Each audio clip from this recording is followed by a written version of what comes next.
जय श्री जगन्नाथ भाई माने सर्वप्रथम गुरुदेव गणपति और जगदम्बा को प्रणाम करी आज आम वास्तु सेशन आरंभ करिबा।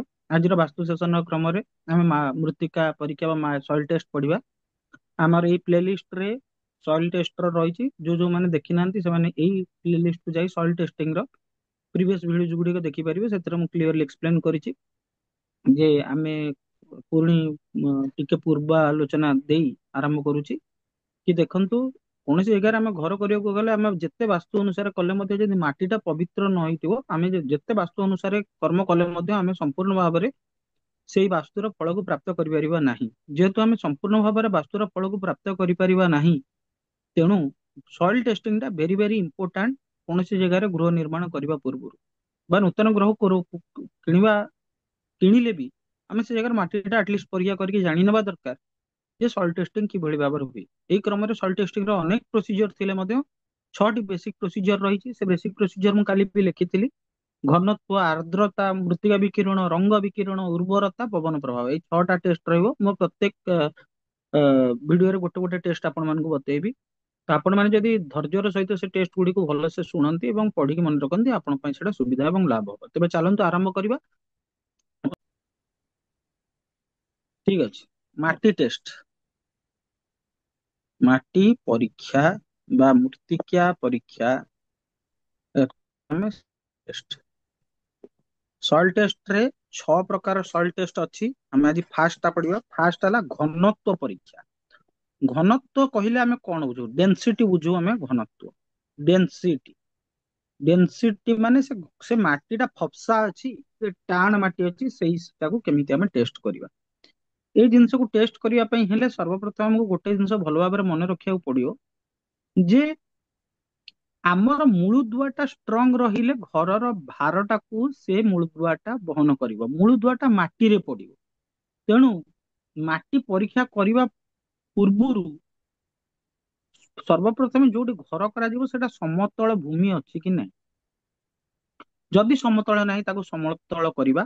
ଗୋଟେ ହାତ ଲମ୍ବା ଗୋଟେ ହାତ ଚଉଡାର ଗୋଟେ ଆମେ ଗାତ ଖୋଳିବା।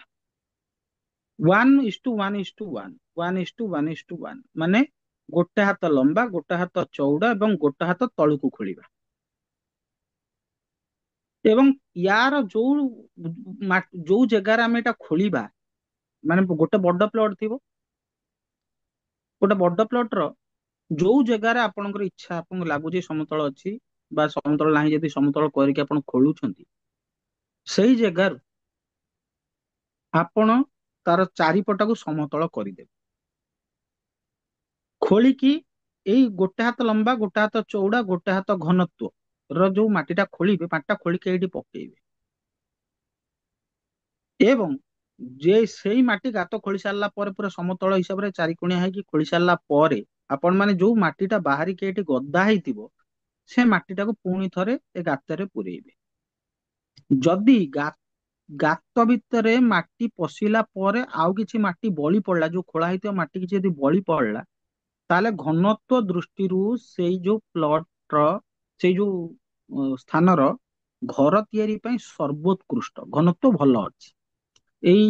ଯଦି ମାଟି ବଳି ପଡିଲା, ଯୋଉ ଖୋଳା ହେଇଥିବା ମାଟି ଯଦି ୟା ଭିତରେ ପୁରେଇଲା ପରେ ବଳି ପଡିଲା, ତାହେଲେ ଆମେ ଜାଣିବା ସେ ମାଟି କଠିନ ଅଛି, ଏହାର ଘନତ୍ବ ଭଲ ଏବଂ ଏଠି ଯଦି ମୂଳଦୁଆ ପଡିବ ଭଲ ରହିବ। ଏହାର ଇଏ ଭାରକୁ ଘରର ଓଜନକୁ ସମ୍ଭାଳି ପାରିବ। ଯଦି ଏଇ ଖୋଳା ହେଇଥିବା ମାଟି ଯେତେବେଳେ ଆମେ ଗାତରେ ଆମେ ପୁରେଇବା, ଯଦି ପୁରା ସମାନ ହେଇଯିବ, ଗାତର ସାଇଜ ସହିତ ସମାନ ହେଇଯିବ, ତାହେଲେ ଏଇଟା କୁହାଯିବ କି ଏଇଟା ଚଳିବ। ଚଳିବ, ଟିକେ ହାଇ ଲେବୁଲର ମାନେ 4 ମହଲା 5 ମହଲା କରାଯାଇ ପାରିବନି, କିନ୍ତୁ ଗୋଟେ ଘର କରାଯାଇ ପାରିବ।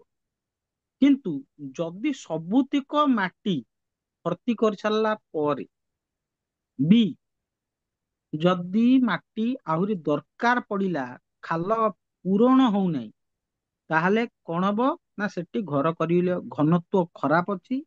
ସେଠି ଘର ତିଆରି କରିବା ପୂର୍ବରୁ ବିଭିନ୍ନ ସତର୍କତା ଅବଲମ୍ବନ କରିବାକୁ ପଡିବ।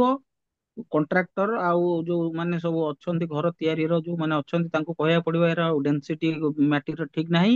ବିଭିନ୍ନ ପ୍ରକାର ଇଞ୍ଜିନିୟରିଂ ପ୍ଲାନରେ ଘର କରିବାକୁ ପଡିବ।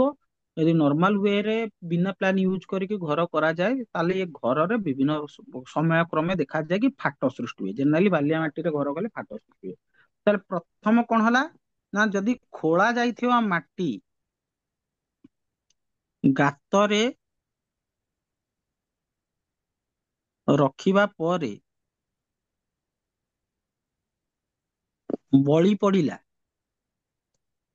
ଏଇ ଖୋଳା ହେଇଥିବା ମାଟି ବଳିଲା, ତାହେଲେ ଘନତ୍ବ ଭଲ। ଯଦି ଖୋଳା ହେଇଥିବା ମାଟି ଗାତରେ ପୂର୍ଣ୍ଣ ହେଇଗଲା, ଗାତଟା ପୂର୍ଣ୍ଣ ହେଇଗଲା, କମ୍ପ୍ଲିଟ ହେଇଗଲା, ତାହେଲେ ମଧ୍ୟମ ଧରଣର ଘନତ୍ବ।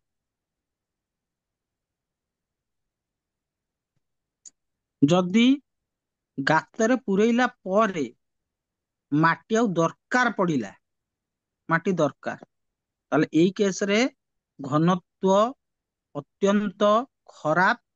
ଏଇଠି ଇଞ୍ଜିନିୟର ମାନଙ୍କର, ସିଭିଲ ଇଞ୍ଜିନିୟର ମାନଙ୍କର ସହାୟତାରେ ଇଞ୍ଜିନିୟରିଂ ପ୍ଲାନ ଦେଇକି ଯେମିତି ଘର ଭାର ସମ୍ଭାଳି ପାରିବ ସେଇଭଳି ଭାବରେ ମୂଳଦୁଆକୁ କରିବାକୁ ପଡିବ।